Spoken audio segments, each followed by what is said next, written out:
Boa noite. No mês passado, 6 adolescentes foram espancados numa unidade da Fundação de Atendimento Socioeducativo, a FUNASE, em Abreu e Lima. O incidente chamou mais uma vez a atenção da sociedade para as precárias condições a que estão submetidos os adolescentes que cometem atos infracionais.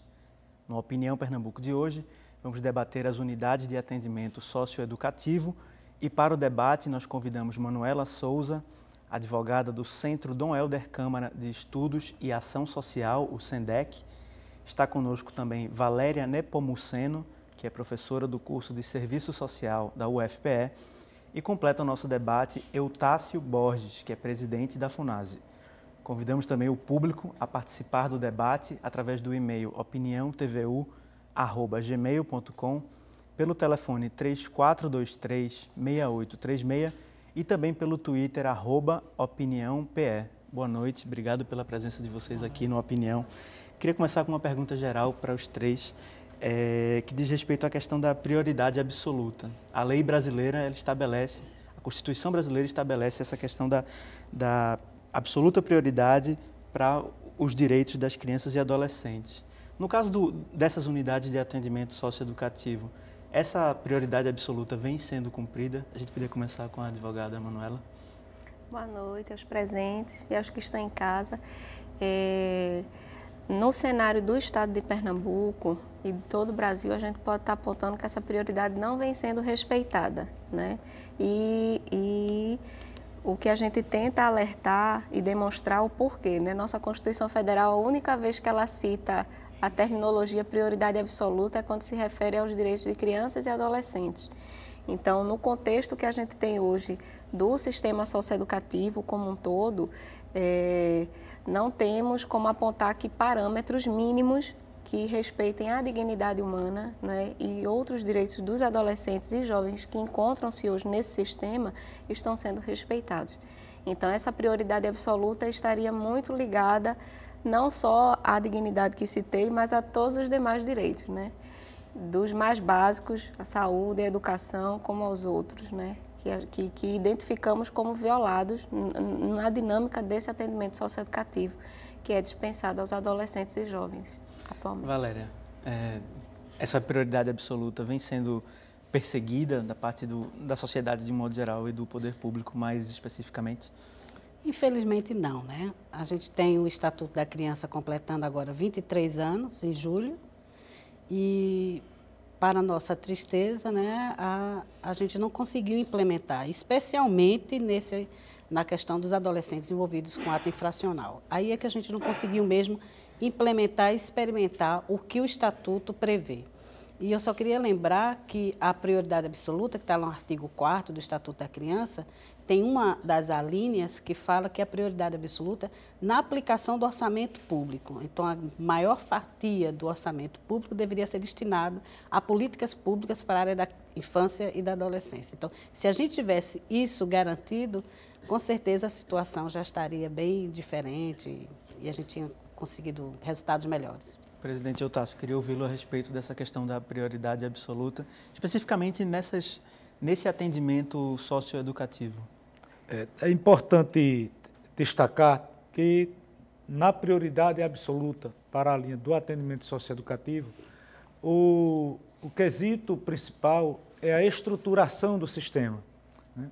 Não podemos ver a prioridade absoluta para o adolescente que está cumprindo a medida socioeducativa na internação, dentro das unidades da FUNASE, por exemplo.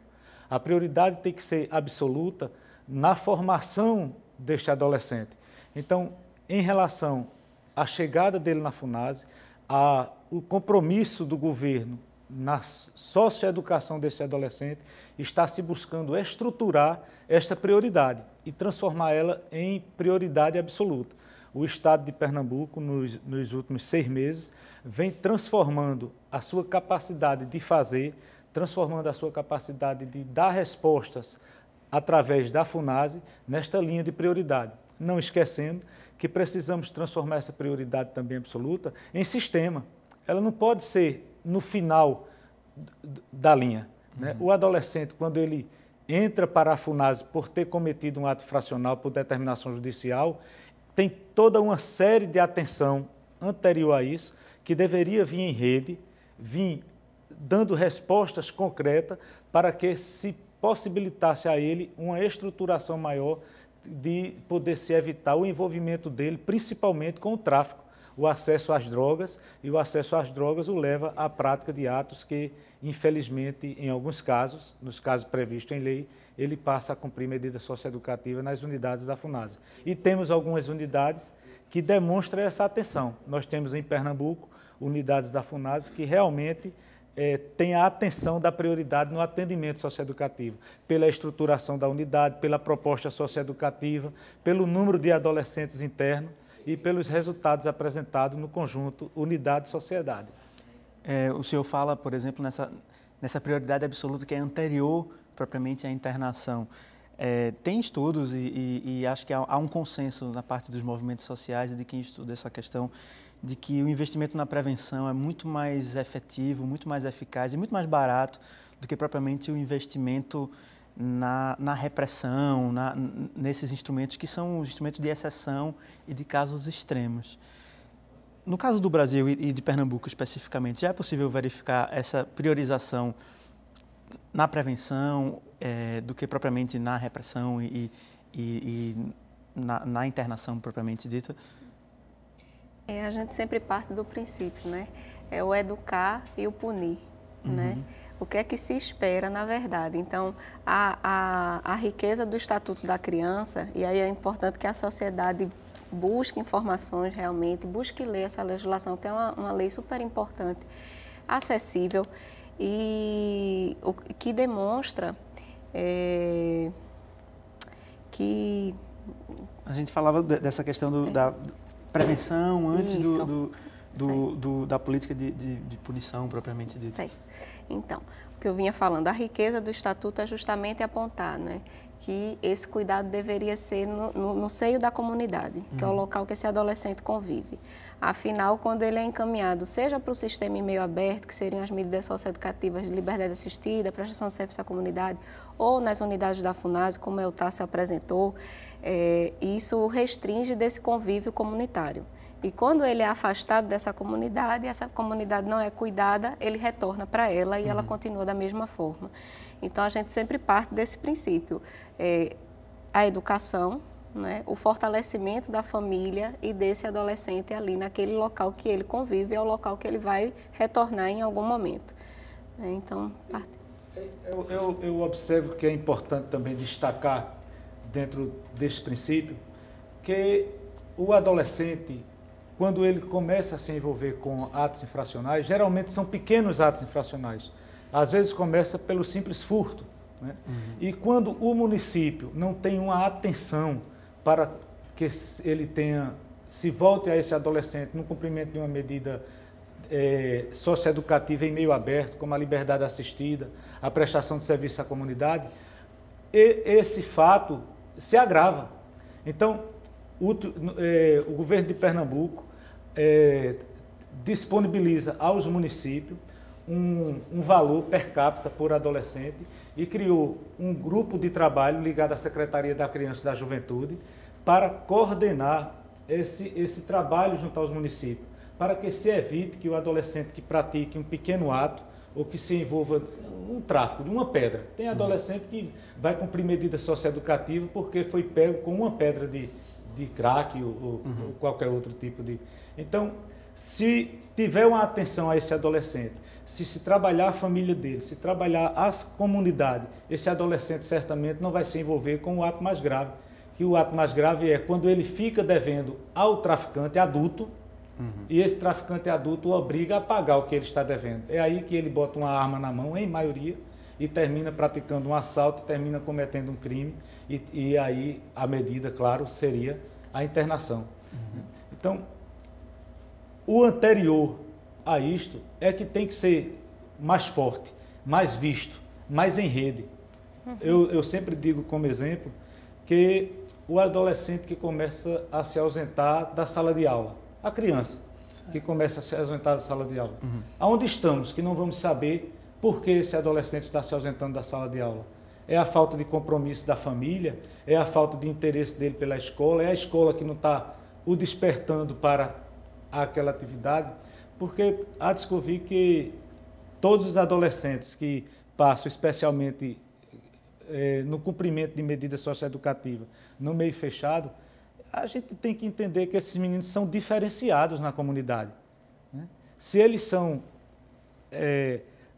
buscados pelo tráfico, eles são os mais espertos da comunidade. Esses meninos têm um diferencial, esses rapazes têm um diferencial. E o diferencial também de se envolverem com esse mundo do crime, que é o mundo que não exige carteira assinada, é o mundo que leva para ele a bebida, o cigarro, mulheres, é o mundo que disponibiliza o dinheiro da forma mais fácil e sem critério para o cumprir.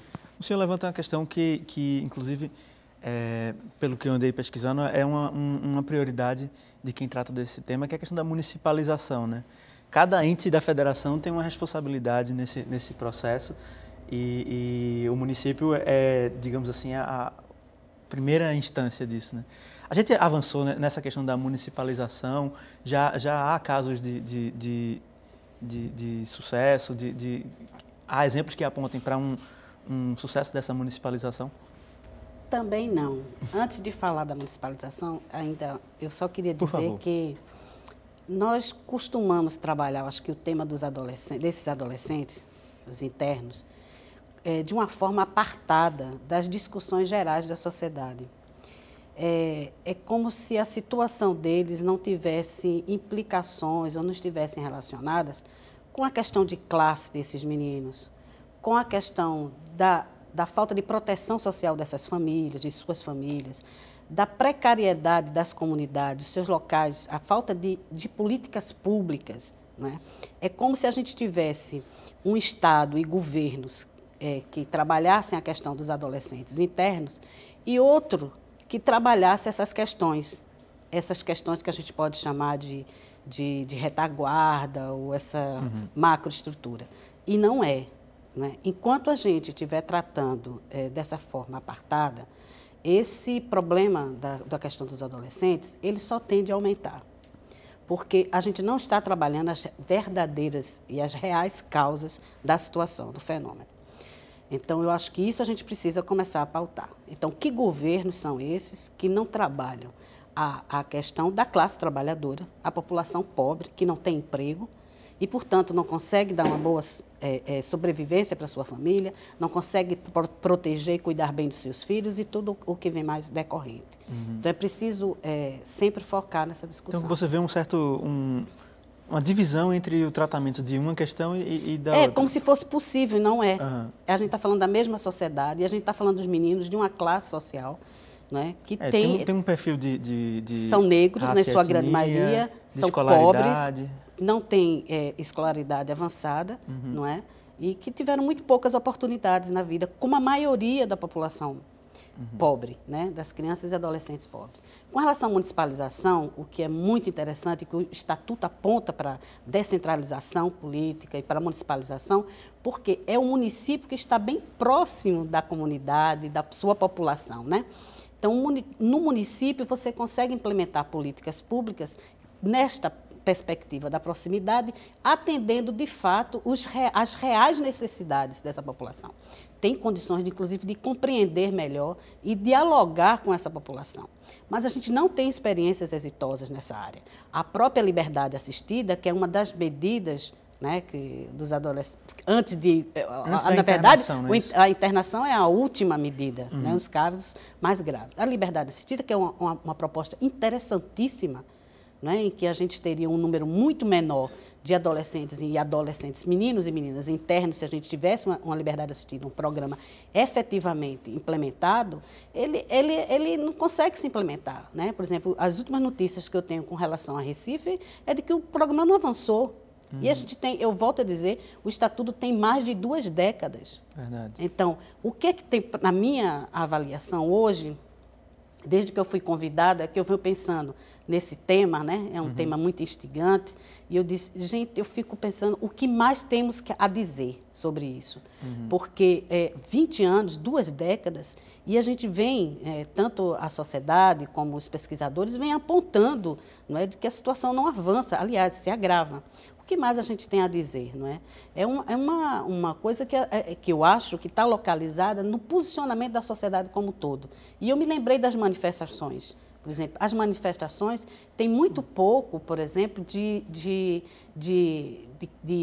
manifestação pedindo mais estrutura para as unidades de internamento, mais política pública para tirar os adolescentes dessa situação, da criminalidade. A gente não vê, isso não é pauta.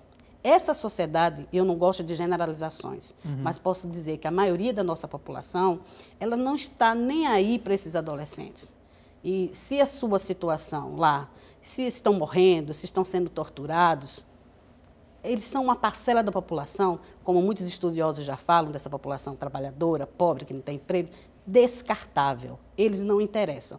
E por não interessarem, eu localizo aí a principal explicação para o caos que nós temos nessa área, que não é só Pernambuco, é o Brasil todo, mas já que a gente está tratando em Pernambuco. É esse descaso, esse distanciamento, essa falta de interesse da nossa sociedade com relação à vida desses adolescentes. É como se a sociedade não tivesse se apropriado desse debate. Nenhuma empatia com esses meninos. Eu vou pedir licença para a gente chamar o nosso primeiro intervalo. Na volta eu passo a palavra para o senhor. A gente chama o público novamente a participar do programa através do e-mail opiniãotvu@gmail.com, pelo telefone 3423-6836 e pelo Twitter @opiniãope, e a gente volta em 2 minutos.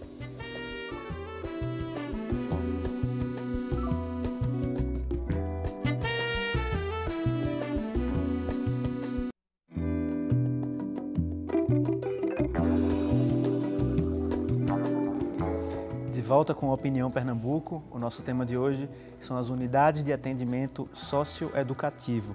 Para esse debate, a gente convidou Manuela Souza, que é advogada do Centro Dom Helder Câmara de Estudos e Ação Social, o SENDEC. Está conosco também Valéria Nepomuceno, que é professora do curso de Serviço Social da UFPE. E completa o nosso debate Eutácio Borges, que é presidente da FUNASE. E você pode participar do nosso programa através do e-mail opiniãotvu@gmail.com, pelo telefone 3423-6836 e pelo Twitter @opiniãope. No bloco anterior, Eutácio ia dar uma palavra sobre o comentário de Valéria. Sobre a questão da municipalização do atendimento no município. Acho que é importante destacar na atenção dos municípios, que em Pernambuco nós já temos, sim, municípios que têm uma atenção, uma proposta de atendimento, especialmente aos adolescentes que estão já cumprindo medidas socioeducativas em meio aberto e com resultados bastante diferenciados, né? Temos no Sertão o município de Serra Talhada e aqui na região metropolitana o município de Jaboatão, que faz um atendimento diferenciado para as medidas de meio aberto, liberdade assistida e prestação de serviço à comunidade. E aqui em Recife nós temos toda semana uma reunião com os municípios da região metropolitana, que são os que mais demandam adolescentes para as unidades da FUNASE, tendo em vista o grande número de adolescentes envolvidos em atos infracionais mais graves. E está se fazendo um trabalho para que esses municípios implementem ações na área socioeducativa de meio aberto, né? Na atenção da escola, da formação profissional, a atenção diferenciada à família. Agora, o SINASE, ele veio exatamente para facilitar essa formação de uma rede de atenção e de resultados.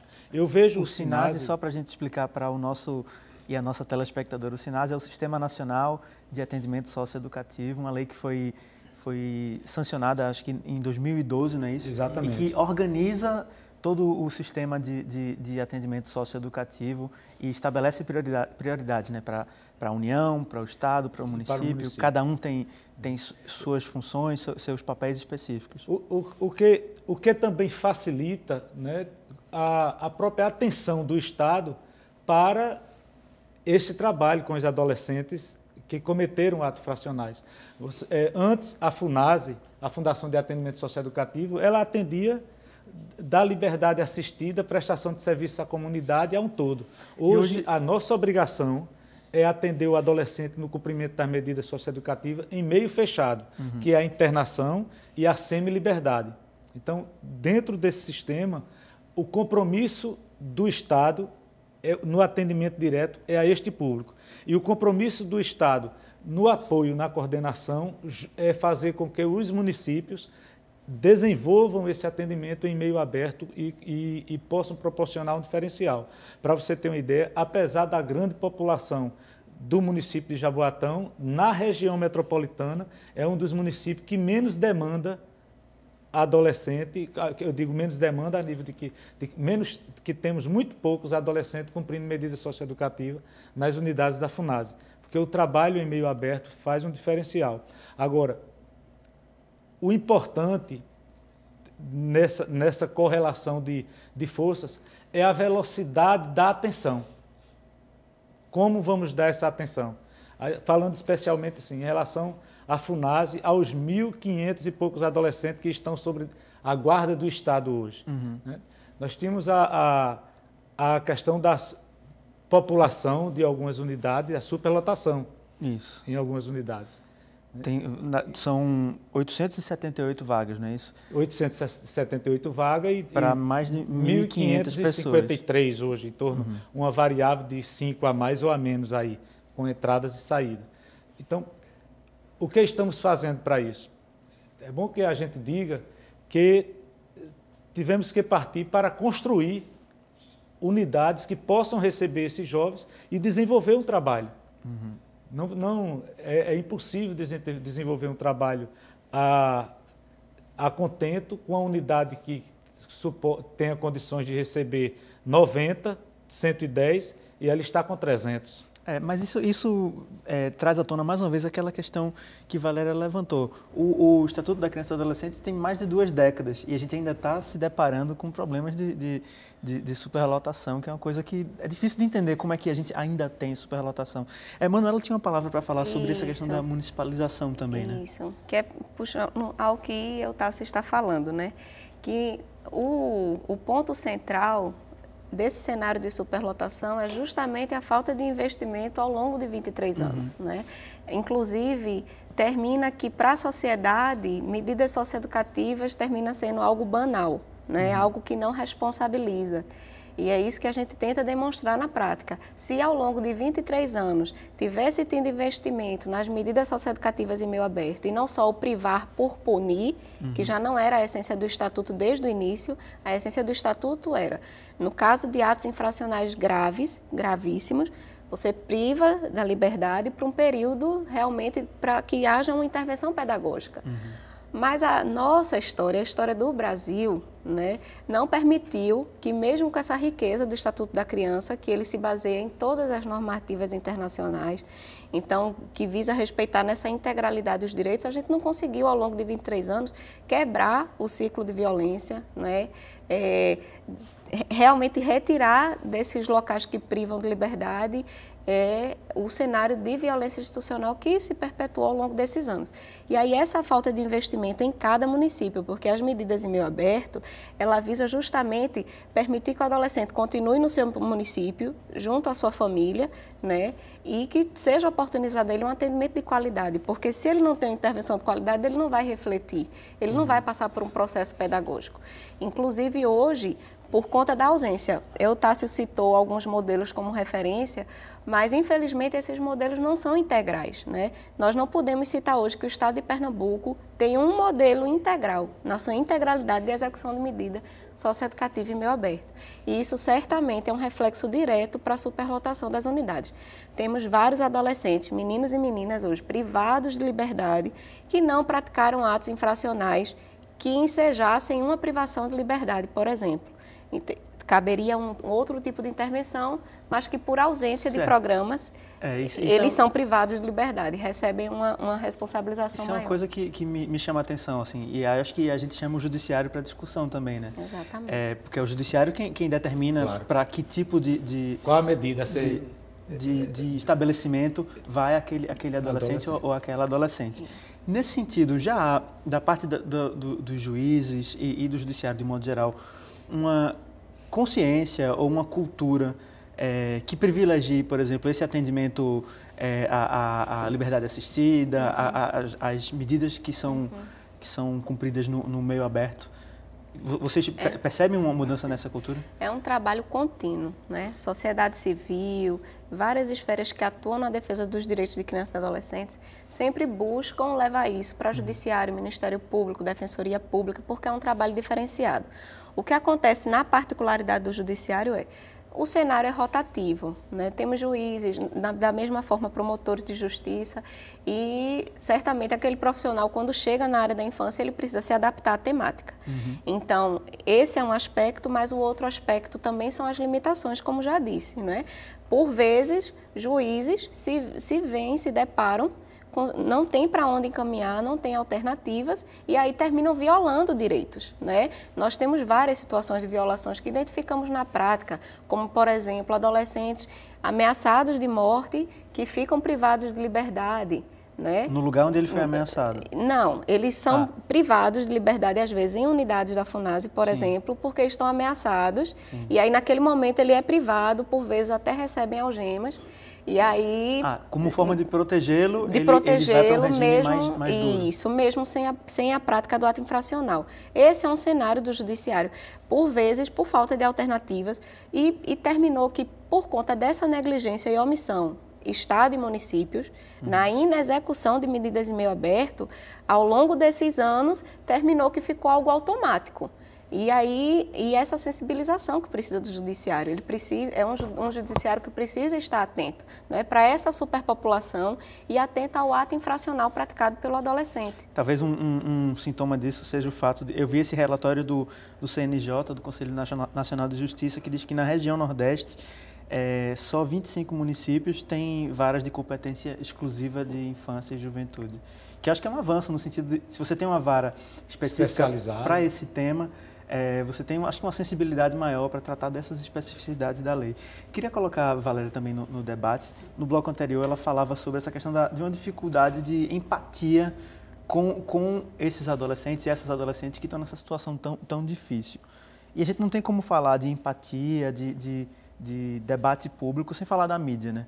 E eu acho que a mídia, minha avaliação particular é de que ela tem feito um péssimo trabalho em tratar dessas questões do direito da criança e do adolescente, que começa até, acho que pela terminologia, chama de menor, que é uma herança do Código de Menores. Do Código de Menores, que era uma lei totalmente equivocada e criminaliza um pouco esse segmento.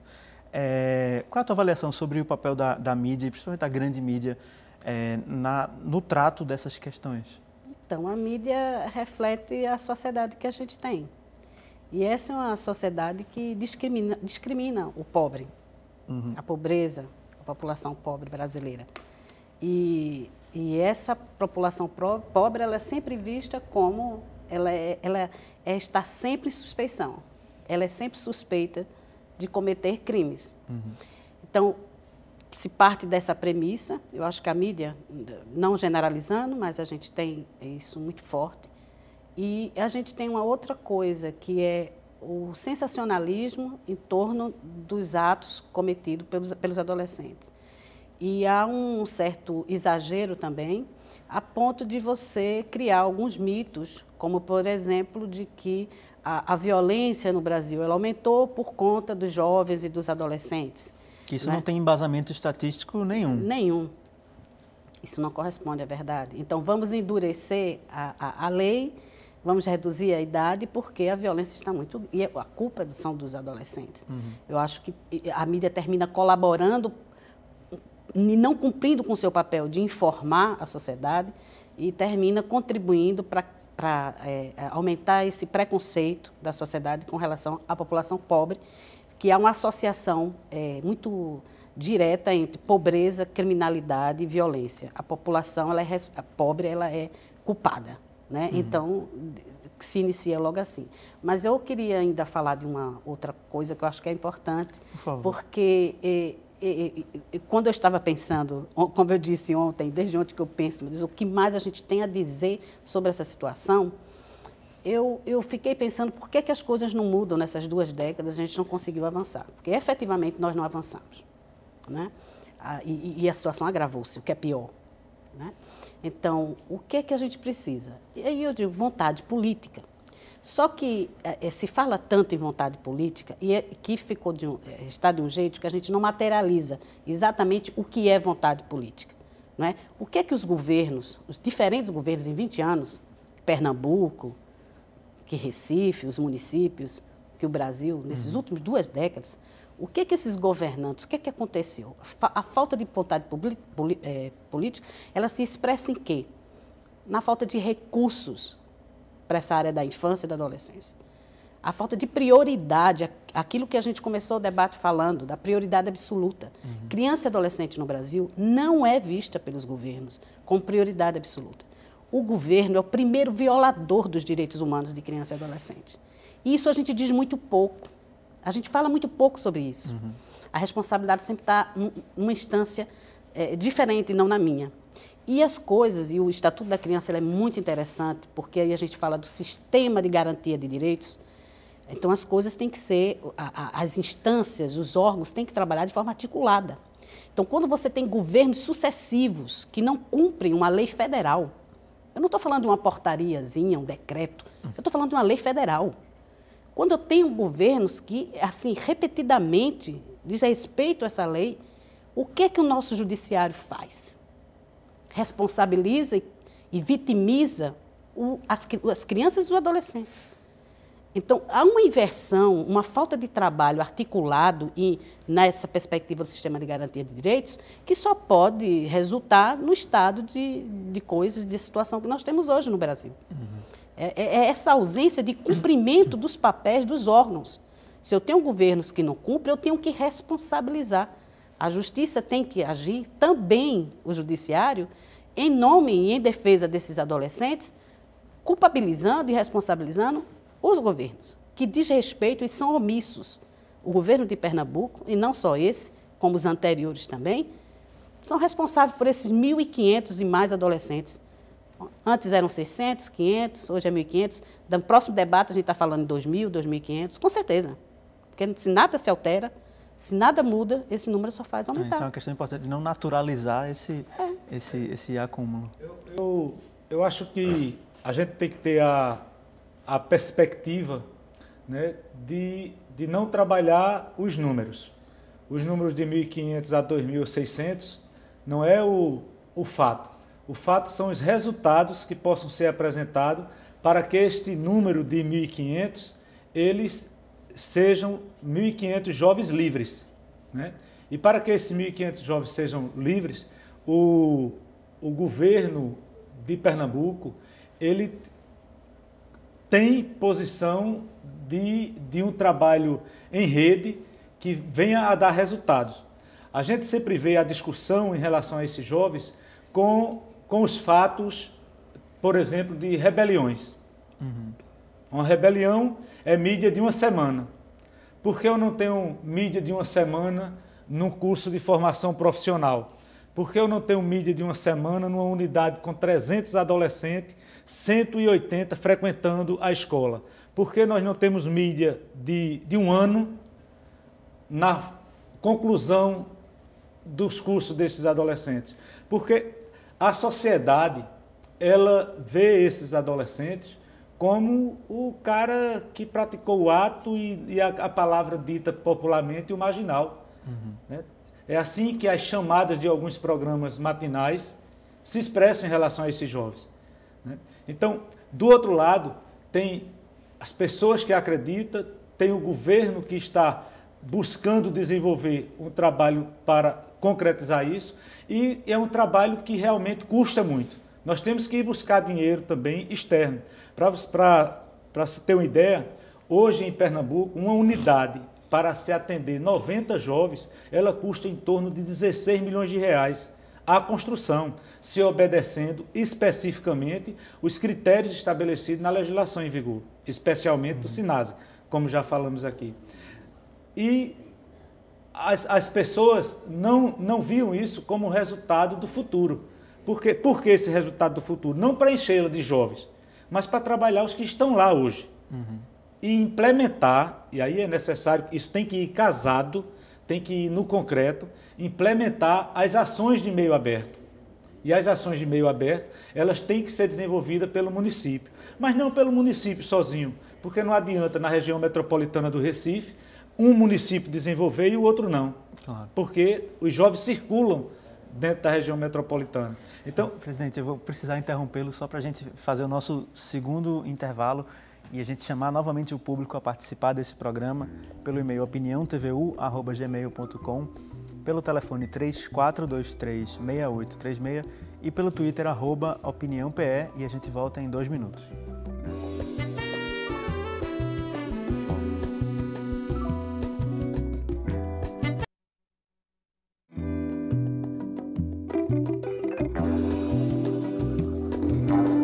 Pernambuco está de volta. O tema de hoje são as unidades de atendimento socioeducativo.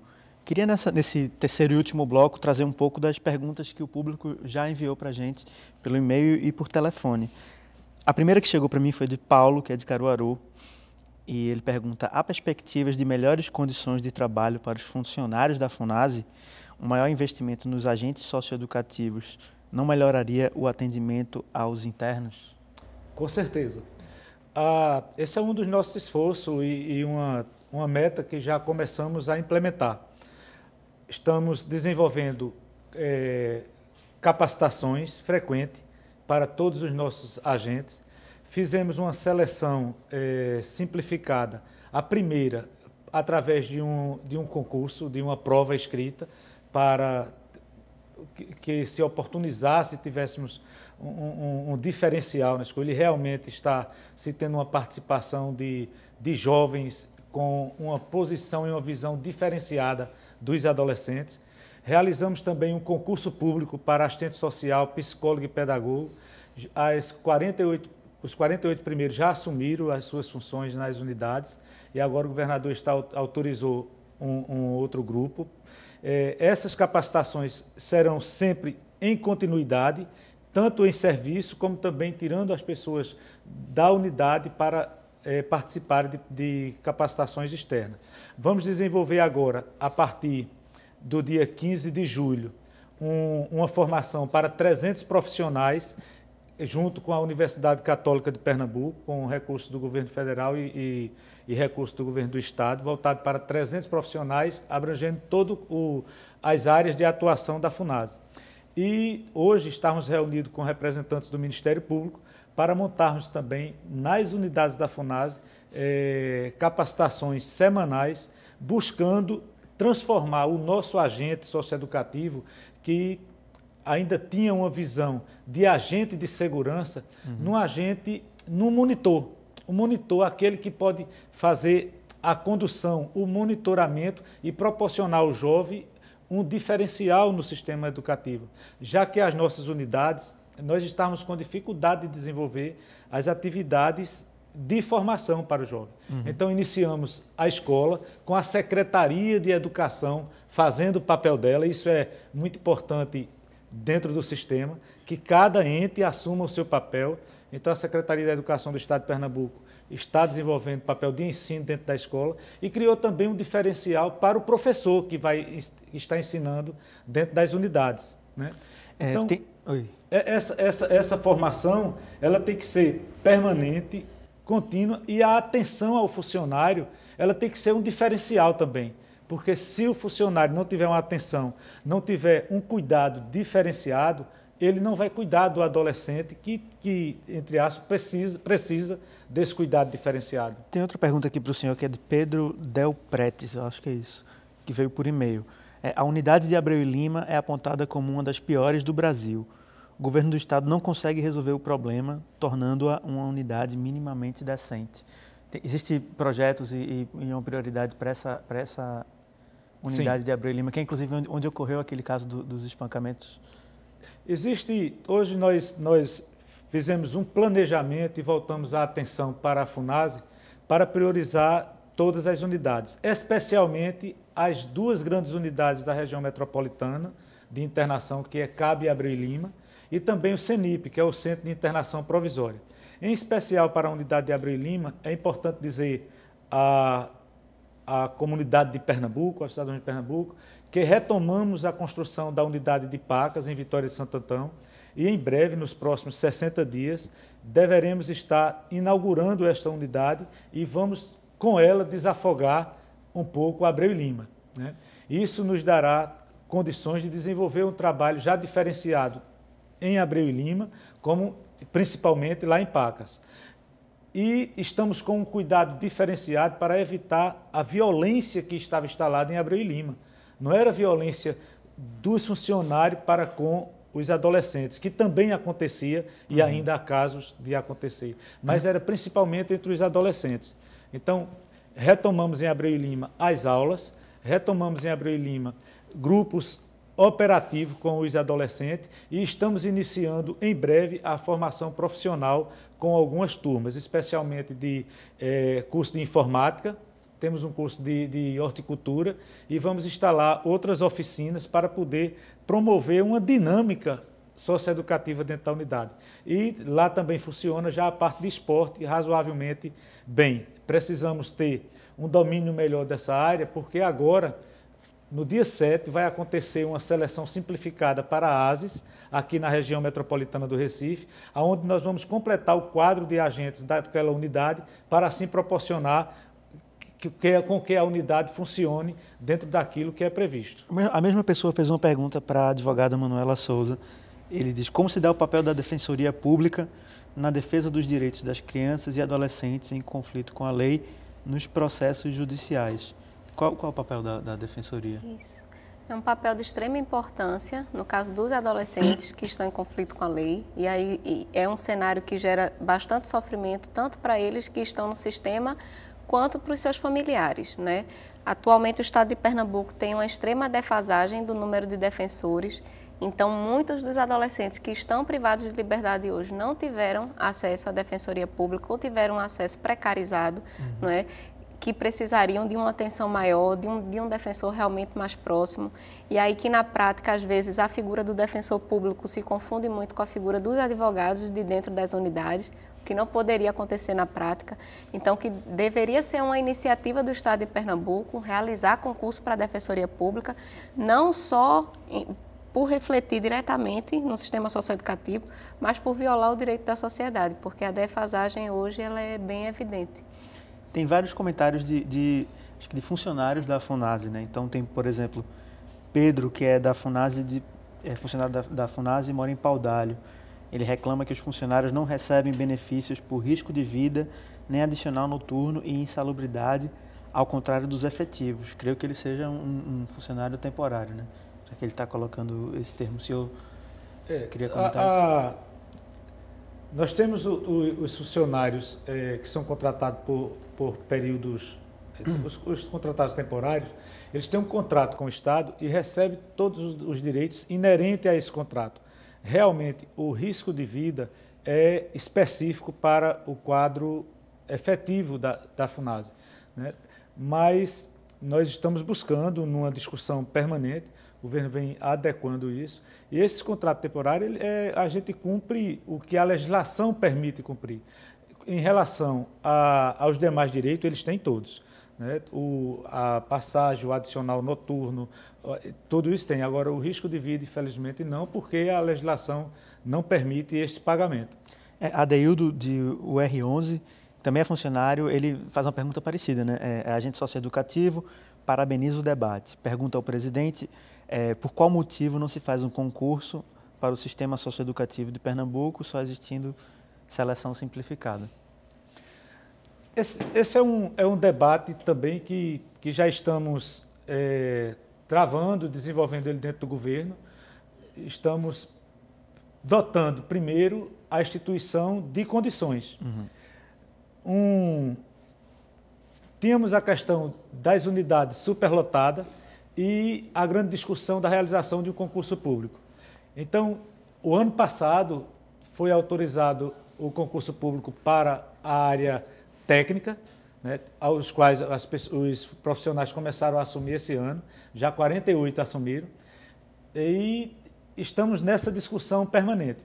Nós temos que definir qual o princípio desse concurso público, o bom nível para ele e as condições econômicas do Estado. A gente está nesse debate, já estamos levando ele a nível da Secretaria da Criança e da Juventude com a Secretaria de Administração e vamos aguardar o desenvolvimento dessa discussão e principalmente a construção das unidades que já iniciamos.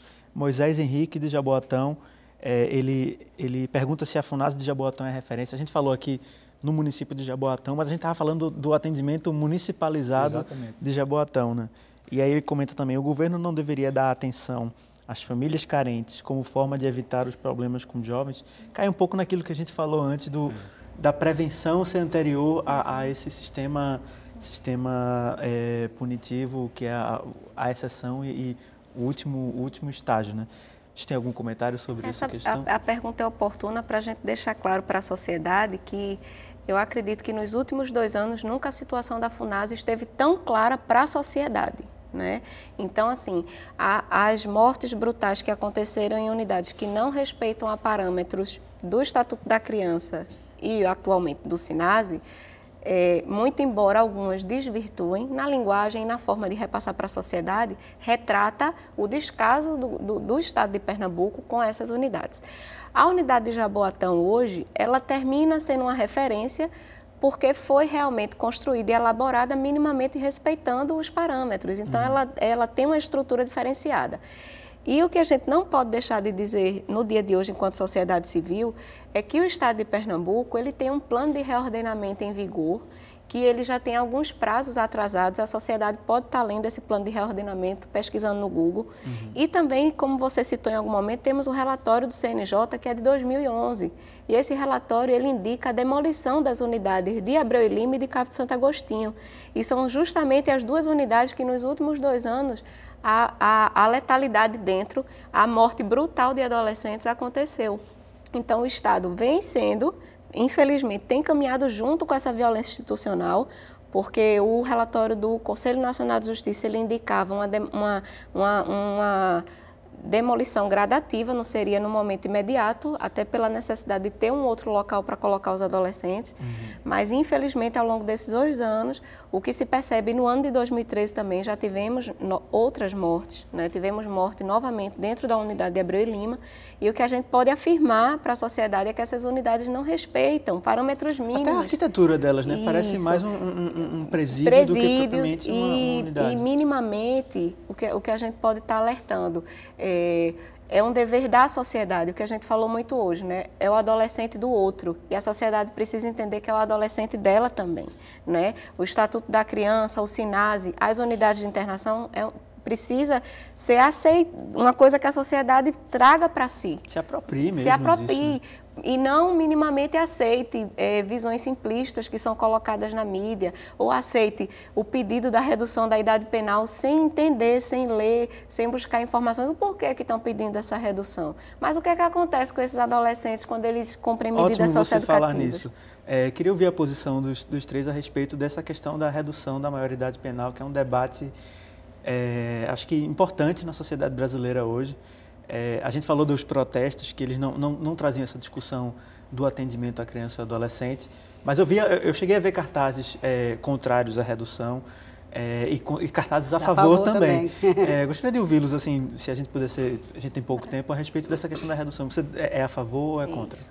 O SENDEC e a sociedade civil organizada que atua em defesa dos direitos da criança e dos adolescentes certamente é contra a redução da maioridade, e aí trazendo sempre um contexto, tanto os dados científicos que apontam que o número de crimes em todo o Brasil e no estado de Pernambuco, o índice de criminalidade quando praticada por adolescentes é ínfimo quando comparado a adultos, e ainda com o argumento que medidas socioeducativas, elas são importantes, se bem executadas e se priorizadas, né? Infelizmente, como elas foram até banalizadas, temos o cenário que nos deparamos hoje, essa violência institucional gritante, né? Essa ineficiência dos programas em meio aberto e esse cenário, infelizmente, de descaso nesse atendimento. Então, quando a gente afirma que somos contrários, é certamente com argumentos que, fortalecendo isso, sociedade, busque informações, compreenda que medidas socioeducativas não é a terminologia às vezes que a gente escuta muito, é passar a mão na cabeça, né? Até porque na prática, quando a gente compara sistema socioeducativo com o sistema de adultos, a gente percebe que esse adolescente que pratica o ato infracional, ele imediatamente após a prática do ato, se apreendido, ele cumpre medida, o adulto não. Ele tem 1000 alternativas de responder o processo em liberdade. Ele, às vezes, é responsabilizado criminalmente 10, 15, 20 anos depois da prática do ato. E isso a sociedade precisa compreender, que às vezes minimizam. Só são 3 anos, também é outra expressão que a gente escuta muito. Mas 3 anos imediatos após a prática do ato infracional e que tem uma finalidade por conta da idade mesmo, do critério que o Brasil adotou para uma fase de desenvolvimento. Valéria. Não, eu sou totalmente contra a redução. A ideia da redução é uma ideia completamente equivocada, simplista, né? A redução só vai agravar a situação das unidades de internamento. A bandeira da sociedade como um todo deve ser pela implementação do Estatuto da Criança, né? E não por uma solução que é um paliativo. E outra bandeira, que é importantíssimo, que é a aplicação de recursos públicos prioritários nessa área. Eu estava ouvindo o presidente da FUNASE falar nas dificuldades dos recursos para as unidades, para concurso público e tudo isso, e estava me lembrando das manifestações e das grandes críticas que a gente está discutindo hoje, que são a questão da Copa do Mundo, por exemplo.